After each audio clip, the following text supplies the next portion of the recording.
যেদিন নিজের কথা অন্যকে বলতে গিয়ে আটকে যাবেন, যেদিন তিক্ত কথাগুলোকে সাইডে রেখে হাসতে জানবেন, সেদিন ভাববেন যে আপনি বড় হয়ে গেছেন। সেদিন ভাববেন যে আপনি দুনিয়াকে চিনতে পেরেছেন। মানুষ আসলে কখনোই কাউকেই নিজের দুঃখের কথাগুলো বোঝাতে পারে না। দুঃখের কথাগুলো শুধু আল্লাহ রব্বুল আলমিনই বুঝে।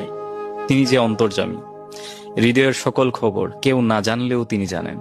আমরা অনেক সময় দুঃখ পাবে বলে আমাদের মাকে আমরা আমাদের দুঃখের কথাগুলো বলি না, কিন্তু আল্লাহ রব্বুল আলমিন এর আগেই জেনে যান আমরা দুঃখ পেয়েছি।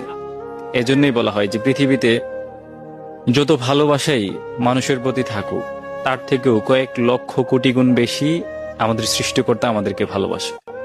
দুঃখ পেলে তার কাছেই বলুন, কান্না করতে হলে তার কাছেই করুন।